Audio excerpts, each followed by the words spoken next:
오늘 하나님의 말씀은 사도행전 28장 30절에서 31절까지의 말씀입니다. 사도행전 28장 30절에서 31절입니다. 두 구절밖에 안 되니까요, 저와 성도님들이 한 목소리로 같이 보도록 하겠습니다. 바울이 온 이태를 자기 셋집에 머물면서 자기에게 오는 사람을 다 영접하고 하나님의 나라를 전파하며 주 예수 그리스도에 관한 모든 것을 담대하게 거침없이 가르치더라. 아멘. 사순절 기간을 보내고 있습니다. 어떤 묵상을 하시며 이 시간들을 보내시고 계십니까? 저도 교회에서 제공되는 이 사순절 묵상 자료를 통해서 매일 새로운 생각과 묵상을 하게 되고 있는데요. 유독 기억에 남는 장면이 있습니다. 정확히 말하면 사진은 아니고 영상에 나왔던 한 화면의 그 장면이 사진처럼 각인이 되어서 이번 한 주간 계속 제 안에 곱씹게 되는 장면이었습니다. 이 사진이었는데요, 주중에 발송되었던 묵상 자료 중에 한 날이었습니다. 영상을 아마 보신 분들은 아시겠지만 이 영상의 내용을 간단히 설명드리면 이런 내용입니다. 한 아버지와 아들이 있습니다. 이 아버지의 직업은 개폐식 다리를 관리하는 사람입니다. 이 다리는 배가 지나갈 때에는 양쪽으로 개방이 되고요, 평상시에는 기차가 운용할 수 있게끔 철로가 깔려 있는 다리입니다. 아버지와 아들은 서로를 너무나도 아끼고 사랑하는 부자지간입니다. 어느 날은 아들이 아빠의 직장에 따라갑니다. 우리도 어린 시절 아버지 직장에 따라가 본 경험이 있지 않으십니까? 가보면 어떻습니까? 신기하죠. 아빠가 하는 일을 나도 해보고 싶어 하잖아요. 이 영상 속에 나오는 아버지도 함께 온 아들에게 다리를 내릴 때가 되면 개폐 스위치를 함께 조작하게 해주겠노라 라고 약속을 합니다. 그리고 아이는 그 시간이 될 때까지 잠시 혼자 강가에서 노는 시간이 주어집니다. 아버지는 사무실에서 저 강가에서 노는 자신의 아들을 지켜보며 업무를 봅니다. 그때 전화가 한 통 옵니다. 배가 지나갈 예정이니 다리를 올려달라는 요청의 전화입니다. 일상의 업무처럼 아버지는 다리를 올려줍니다. 그리고 다리가 올라가며 배는 천천히 지나쳐갑니다. 그런데 잠시 후 저 멀리 다리를 향해 오는 기차 소리와 연기가 보입니다. 사실 이 철로에는 다리로 진입하기 훨씬 앞쪽에 다리의 개폐 여부를 알려주는 신호등이 하나 있습니다. 기관사는 그 신호를 보고 그 신호가 빨간 등이면 다리가 올라가져 있음을 알고 기차를 멈추어야 합니다. 그러나 기관사는 이 신호를 보지 못합니다. 기차는 점점 다리를 향해 옵니다. 잠시 다른 기계를 점검하기 위해 이 상황을 발견하지 못한 아버지와 강가에서 이 상황을 먼저 발견한 아들이 아버지를 향하여 외칩니다. 소리칩니다. 아들의 외침을 듣지 못하는 아버지를 뒤로하고 아들은 수동으로 다리를 조작하기 위해 철로 위로 뛰어갑니다. 잠시 뒤 기차의 소리를 인지한 아버지는 급히 다리를 내리기 위해 스위치에 손을 올리면서 동시에 강가에서 놀고 있는 아들을 눈으로 찾습니다. 아들은 보이지 않습니다. 기차는 다가옵니다. 황급히 아들을 찾던 아버지의 시선에 저 다리 위, 철로 위에 있는 비상 개폐 장치로 손을 뻗으려다가 모터가 있는 그 기계실로 떨어져 버리는 아들의 순간이 목격됩니다. 다가오고 있는 기차, 그리고 기계가 작동이 되면 어떤 위험을 만나게 될지 알 수 없는 아들의 상황. 이 갈등의 순간에 아버지는 잠시 주저하다가 다리를 내리는 기계를 작동시키고 아들이 떨어진 기계실로 달려갑니다. 아슬아슬하게 다리 위 철로는 안전하게 연결이 되었고 아버지가 기계실에 도착했을 때에는 이미 아들은 사고를 당한 후입니다. 철로 위로 기차는 지나쳐 갑니다. 그리고 그 기차의 어느 칸에 타고 있던 여자는 창밖에 절규하는 그 남자를 보게 됩니다. 이 사진, 절규하는 아버지의 모습. 그리고 이 여자는 깊은 생각에 빠집니다. 질문합니다. 그 남자에게 무슨 일이 있었던 걸까? 라고 말입니다. 저 눈빛이 계속 잔상처럼 남아 있습니다. 묵상을 하는 가운데 잊혀지지가 않습니다. 저 남자를 향해 있는 저 눈빛이 마치 제 눈빛 같습니다. 저 사람에게 무슨 일이 있었던 것일까? 라며 몰두해 있는 저 시선 말입니다. 하나님 저에게 주시는 마음이 있습니다. 우리의 시선은 어디를 향하고 있느냐라는 질문이었습니다. 우리의 시선은 어디를 향하고 있습니까? 들려오는 소식과 소문이 넘쳐나는 세상입니다. 봐야 할 게 너무 많은 세상입니다. 정보가 업데이트되는 속도가 너무 빠른 세상입니다. 우리 주변에서 일어나는 수많은 현상과 사건에 온통 우리의 시선이 몰두되어 있지는 않습니까? 저 사람에게 무슨 일이 일어났는지에 우리의 시선이 더 가 있습니다. 저 교회에 무슨 일이 일어났는지 그쪽에 더 시선이 가 있습니다. 복음이 더 이상 전해지지 않는다라고 말하는 저 사람들의 말에 더 시선이 가 있습니다. 성경에 굉장히 닮아 있는 사람들이 나오는 부분이 있습니다. 로마서 7장인데요. 모든 아덴 사람과 거기서 나그네된 외국인들이 가장 새로운 것을 말하고 듣는 것 외에는 달리 시간을 쓰지 않음이었더라. 바울이 아레오바구 가운데 서서 말하되 아덴 사람들아 너희를 보니 범사에 종교심이 많도다. 다른 사람들에게만 온통 관심과 시선이 가 있던 아덴 사람들을 향하여 바울은 종교심이 많은 자들이라고 정의합니다. 종교심은 믿음이 아니죠. 그냥 남들이 말하고 있는 것에 관심만 두고 살아가는 것입니다. 문제가 발견이 되었습니다. 나에게 무슨 일이 일어나고 있는 건지, 나로 살아가면서도 정작 나에게 무슨 일이 일어나는지, 무슨 일이 일어나고 있는지 살피지 않고 있다면 이것이 문제입니다. 특별히 영적으로 저 사람에게가 아니라 나에게 무슨 일이 일어났는지 묻지 않는다면 그것이 문제입니다. 밖에서 보이는 다른 사람들이 반응하는 대답과 현상만을 보며 교회가 위기라고요, 교회가 변질되었다라고요, 복음이 전해지지 않는다고요 말할 수 없다는 것이죠. 저들의 교회에서 무슨 일이 일어난 게 아니라고요. 교회된 내 안에 무슨 일이 일어난 겁니다. 저들의 교회가 변질된 게 아니라고요. 교회된 내 안에 변질이 일어난 것입니다. 저들의 교회가 더 이상 복음을 말하지 않는 게 아니라고요. 교회된 내가 복음을 말하지 않는 이 일이 일어났다라는 것입니다. 이것이 우리의 본질적인 모습이고 상태입니다. 성경은 이러한 영적인 우리의 상태를 정확하게 알려주고 있습니다.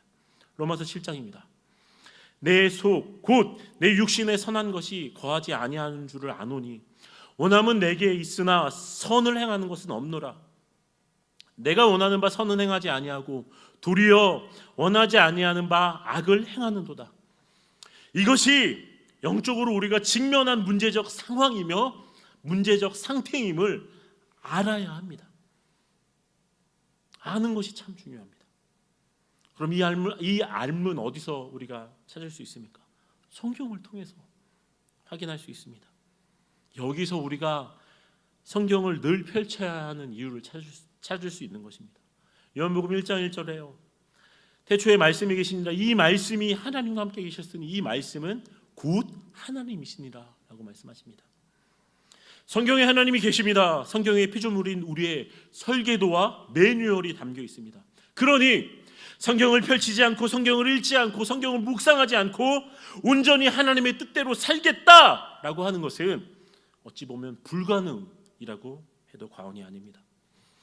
정보홍수의 시대를 살아가는 우리 앞에 당면한 도전은 성경을 펼치는 시간과 자리를 떼어놓을 수 있는 실천력에 있습니다. 하루가 참 바쁩니다. 대부분의 사람들은 하루를 살아갈 때 해야 하고 또 해내야 하는 일들로 꽉 채워 이 하루를 보냅니다. 직장을 살아가는 사람들만 그렇습니까? 가정도 마찬가지죠. 아내 없이 아이들을 온전히 돌봐야 할 날들이 가끔 있습니다. 시간도 길지 않습니다. 한 3-4시간 정도만 제가 돌보면 아내가 돌아오는 그 정도의 일정입니다. 그런데도 두 아이를 3-4시간 데리고 있는 그게 왜 이렇게 바쁜지 모르겠습니다. 먹이고 또 저녁을 먹이고 씻기고 머리를 말려주고 로션을 발려줘야 하는 그 작은 일 하나까지도 참 바쁘게 돌아가는 가정 일이라는 것을 인정하지 않을 수 없습니다. 그러니 남성이건 여성이건 직장을 다니건 가정일을 하건 동일하게 이 성경을 펼치겠다라는 것은 도전입니다. 도전은 자연스러움이 수반되지 않습니다. 의지가 그 행동의 동기가 됩니다. 성경은요 이렇게 펼치는 것입니다. 의지적으로 말입니다. 습관을 따라 성경을 펼친다? 습관이 되게끔 하려는 의지적 도전을 그렇게 부르는 것입니다. 신앙생활이 무엇입니까? 원대한 것을 꿈꾸고 거대한 행동으로 나아가는 것도 신앙생활이지만 이런 모습은 극히 일부이고요. 대부분의 신앙생활은 오늘의 작은 결단과 실천으로 채워져 가는 것입니다. 오늘 이 작은 결단이 있는 저와 성도님들이 되었으면 좋겠습니다. 성경을 펼치겠다는 도전 말입니다.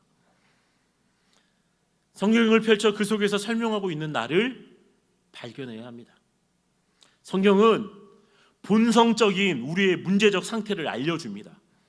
우리 안에 선함이 없다라는 것을 말입니다. 성경이 이를 우리에게 알려줍니다. 그런데 성경을 통해 아는 것보다 더 중요한 지점이 있습니다. 은혜입니다. 성경에 기록된 글이 매뉴얼이라면 이 성경이 작동되게끔 하는 전원과 같은 것이 은혜입니다. 여기 아는 것으로만 살았던 한 사람이 있습니다. 사도행전 24장입니다. 수일 후에 벨릭스가 그 아내 유대의 여자 두루실라와 함께 와서 바울을 불러 그리스도 예수 믿는 도를 듣거늘. 벨릭스는 유대 지방의 총독이었던 자입니다. 그의 권력으로 바울을 개인적으로 불러내는 것은 어려운 일이 아니었을 것입니다. 아내까지 이 자리에 함께했다는 것을 보았을 때 이 사람은 바울에 대한 관심과 궁금증이 있었던 것이라고 짐작이 됩니다. 이후로 바울을 몇 번을 더 불러서 만났는지는 성경에 기록되어 있지 않지만 분명한 것은 이 총독이었던 벨리스는 이 오늘 본문을 통해서 바울을 통해서 예수의 도, 예수 그리스도의 십자가 복음을 듣습니다. 그리고 바로 이어지는 그 다음에 그의 기록은 어떻습니까? 27절입니다. 이태가 지난 후 보르기오 베스도가 벨릭스의 소임을 이어받으니 벨릭스가 유대인의 마음을 얻고자 하여 바울을 구류하여 두니라. 이렇게 이태 2년의 시간이 지난 후 벨릭스의 후임으로 베스도라는 사람이 그 자리에 부임을 하며 벨릭스라는 이 인물은 성경에서 사라집니다. 2년의 시간은 짧은 시간이 아닙니다. 그러나 예수 믿는 도를 들었던 사람 벨릭스, 예수의 복음을 알았던 사람 벨릭스, 그에게 변화는 없습니다. 로마서 7장에서 알려주고 있는 내 안에 선함이 없는 우리의 문제적 상태는 사실 은혜가 없으면 대안이 없습니다. 본질적인 것일수록 더욱 그러합니다. 죄의 문제는 방법이 없습니다. 대안이 없습니다. 알아도 대안이 없는 이러한 현실을 사는 인생을 향하여 하나님께서는 또 다른 말씀을 우리에게 주십니다. 로마서 8장입니다. 그러므로 이제 그리스도 예수 안에 있는 자에게는 결코 정죄함이 없나니 이는 그리스도 예수 안에 있는 생명의 성령의 법이 죄와 사망의 법에서 너를 해방하였습니다. 율법이 육신으로 말미암아 연약하여 할 수 없는 그것을 하나님은 하시나니 죄로 말미암아 자기 아들을 죄 있는 육신의 모양으로 보내어 육신의 죄를 정하였다. 예수 그리스도를 개입시키셔서 문제적 상황과 문제적 상태를 해제시켜 버리셨다라는 말씀입니다. 헨리 나우에는 이 하나님의 개입하심을 이렇게 설명합니다. 집으로 돌아올 능력을 상실한 우리를 데려오기 위해 예수님이 스스로 아들이 되셨다라고 말입니다. 예수님이 성육신 하셔서 하늘에서 이 세상으로 뛰어드신 일은 하늘에 계신 저 아버지가 싫어서 하늘을 떠나신 게 아니죠. 아들을, 또 다른 아들을, 우리를 집으로 데려가게 하시려고 이 악한 세상에 추락하신 것입니다. 누가복음 15장에 나오는 돌아온 탕자가 떠오릅니다. 집 나간 작은 아들은 세상의 매력에 취해서 떠난 아들입니다. 예수님은 세상의 추악함을 뻔히 아시면서도 오셨습니다. 그러나 그분은 이 세상과 매우 다르셨기 때문에 세상에게 핍박당하고 욕먹습니다. 마치 고귀하고 아주 깨끗하게 자란 한 사람이 방탕해버린 또 다른 내 동생, 방탕의 끝을 달려 돌아올 힘조차 잃어버린 그 동생을 찾기 위해 유흥가를 헤매고 술집에 취직을 해서 매맞고 핍박받고 죽기까지 고통당하는 모습과 같습니다. 그러나 예수님은 숨이 떨어지시는 그 순간까지 자신의 그 선택을 후회하지 않으십니다. 요한복음 19장에서요. 예수께서 신 포도주를 받으신 후에 이르시되 다 이루었다 하시고 머리를 숙이니 영혼이 떠나가시니라. 예수님은 자기 공생의 마지막 한마디를 내뱉으시며 마침내 자신의 사명이 끝났음을 확인하십니다. 자신의 죽음을 통해 수없이 많은 도망자들이, 수없이 많은 잃어버린 아들들이 하늘 아버지께로 돌아갈 수 있는 그 다리가 다시 놓여졌음을 확인하신 것입니다. 이것이 은혜입니다. 다시 아까 그 기차 속 여자의 모습으로 돌아가서요.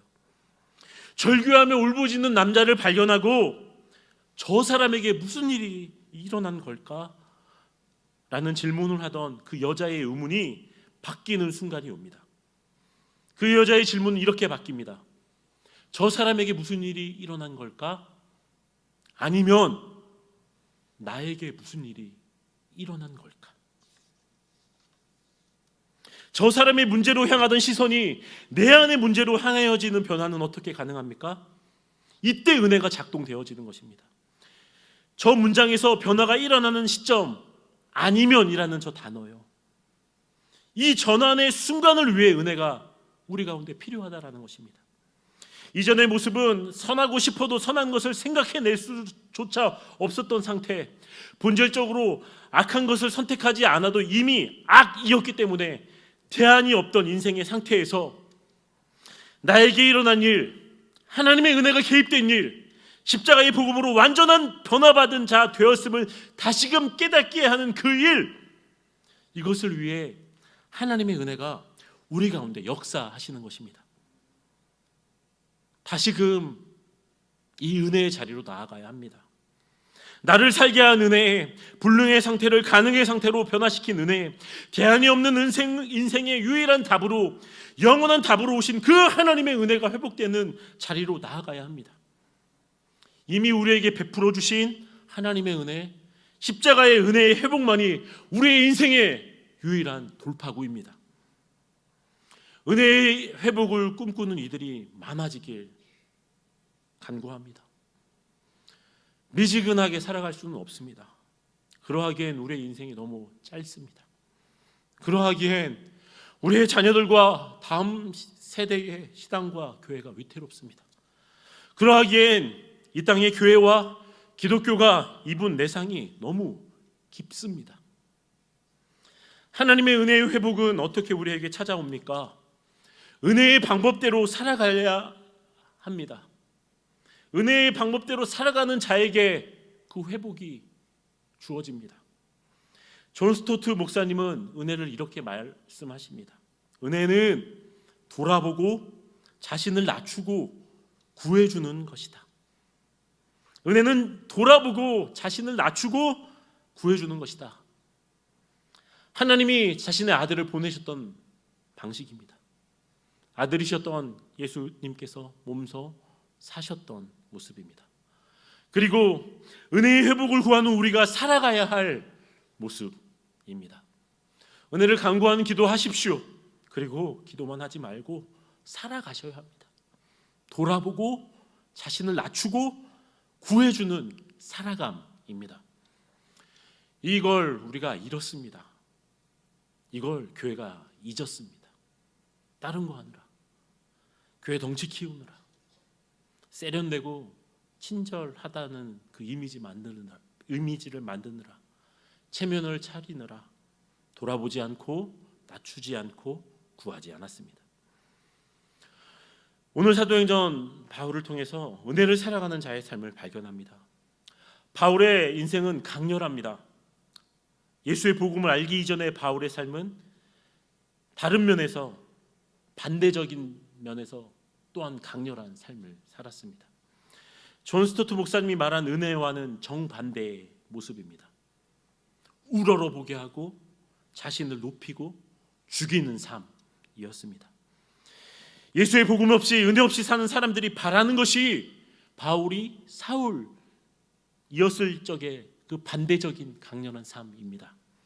그리고 우리 내면에서도 끊임없이 사울이었을 적에 저 반대편의 그 강렬한 삶을 살고 싶어하는 본능이 여전히 이글거리고 있습니다.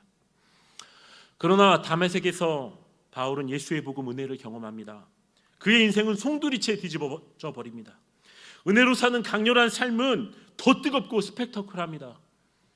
산전수전을 다 겪습니다. 그 모든 여정 속에 바울은 늘 품었던 마음이 하나 있습니다. 로마로 가겠다. 말려도 가겠다. 성령의 이끌림만을 쫓아 나는 저 로마로 가겠다 입니다. 로마, 당시 고대 유럽의 문명을 정의했던 대제국 로마. 이 로마에 이르기까지 얼마나 많은 죽음의 위협과 고난과 역경과 기적과 이적의 스토리가 바울에게 쌓여 있는지 모릅니다. 그리고 오늘 본문은 그 강렬했던 바울의 사도행전이 맞춰지는 마지막 두 구절입니다. 로마에서 바울이 살아가는 모습의 기록과 함께 사도행전이 끝이 납니다.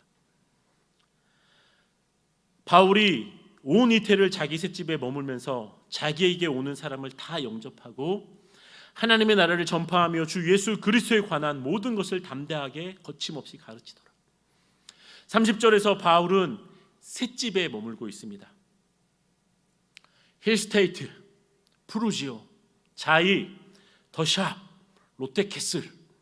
뭘까요? 2023년 선호하는 5대 브랜드 이름이라고 합니다. 여기 웰빙 아트빌이 왜 안 들어가 있는지 모르겠어요. 웰빙 아트빌은 제가 사는 빌라입니다. 뭐든 좋습니다. 그러나 저 브랜드 이름을 내 집 이름으로 갖는다고 해서 만족이 끝이 납니까? 아니요. 평수가 다르거든요. 평수에서 만족이 끝이 날까요?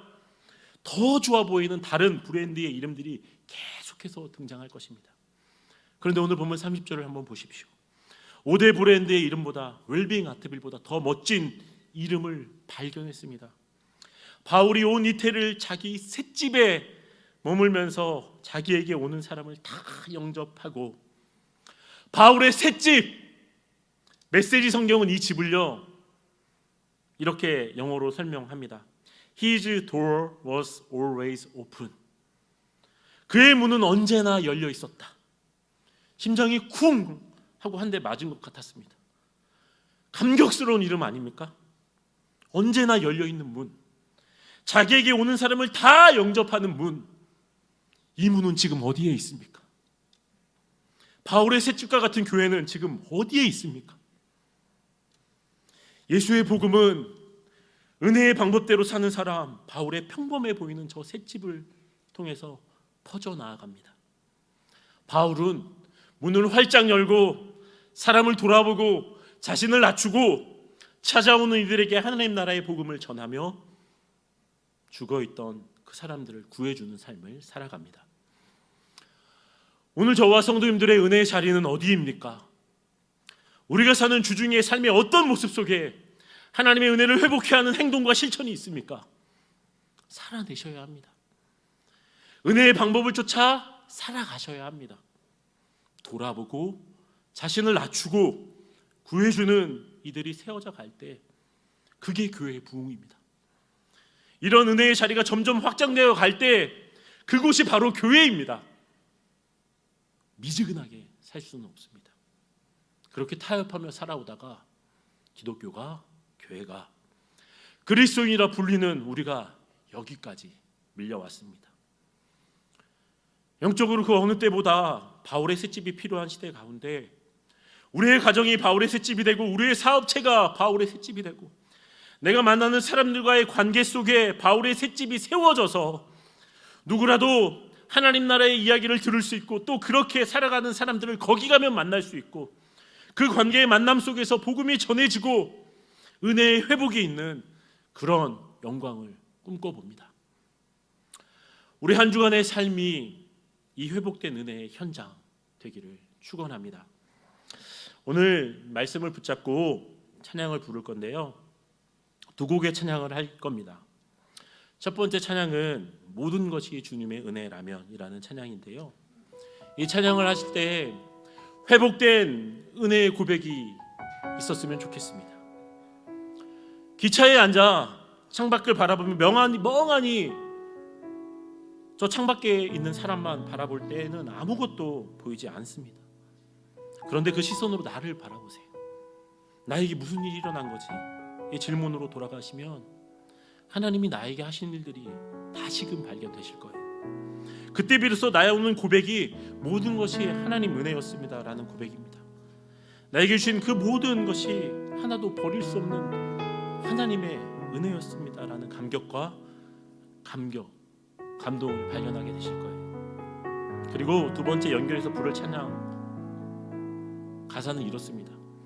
매일 마주한 슬픔을 견뎌나가며 주 예수의 마음을 닮아가네. 두려운 걸음마다 주가 동행하니 주 의지하며 오늘을 걷네. 주의 신실한 소망을 깊이 담으며 주 예수의 풍요를 채워가네. 하나님의 자녀로 명예를 지키며 깊어진 삶을 주께 드립니다. 은혜의 방법을 쫓아 다른 이를 돌아보고 자신을 낮추고 구해주는 삶을 살아가기로 결단하며 나아갈 때 이건 도전이지만 사실 힘이 듭니다.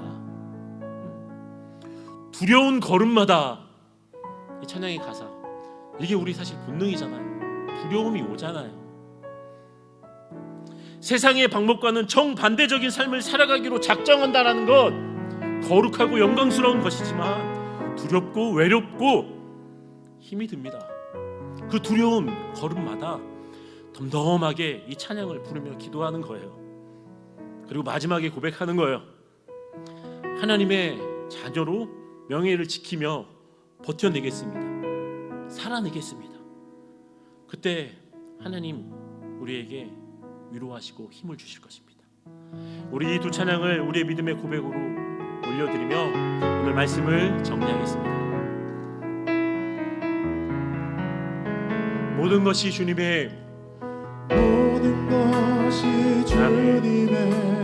은혜라며 내 삶에 당연한 것은 없습니다. 내 삶에 당연한 것은 하나 없네. 고르고 골라 내게 주신 것이 아멘. 내 삶에 버릴 것을 전혀. 우리 한 번 더 고백합니다. 모든 것이 주님의 은혜라면 모든 것이 주님의 은혜라면 내 삶에 당연한 것은 하나 없네. 고르고 골라 내게 주신 것이라면 내 삶에 버릴 것은 전혀 없네. 메마른 땅에서도 날만 좋게 하시며 나로 물이 끓이지 않는 샘 반드시 주님 나의 피곤한 물을 일으켜 주시며 지금도 나를 인도하시네. 메마른 땅에서도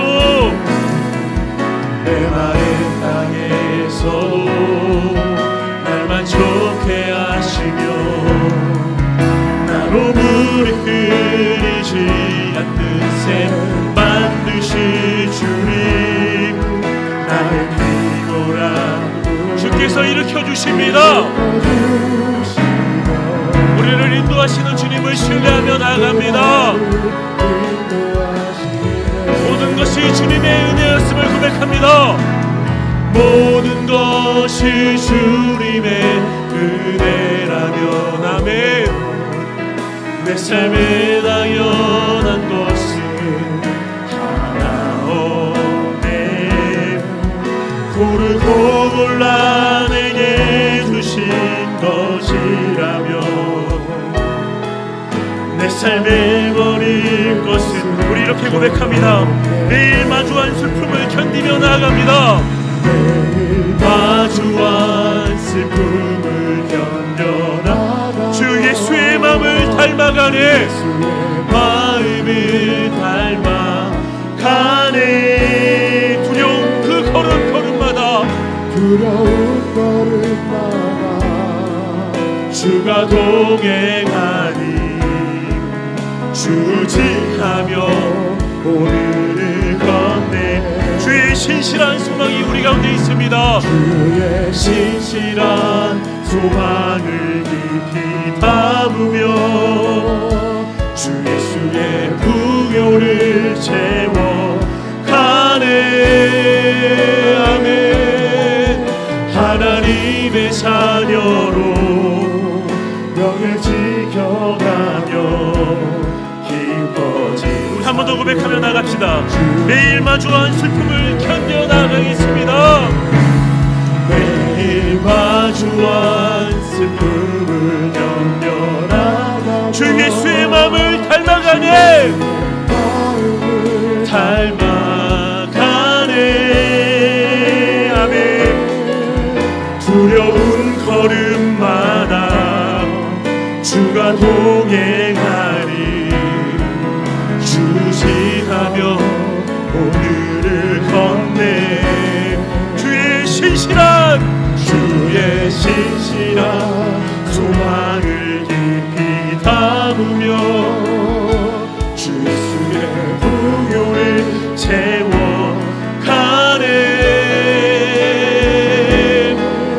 하나님의 자녀로 명예 지켜가며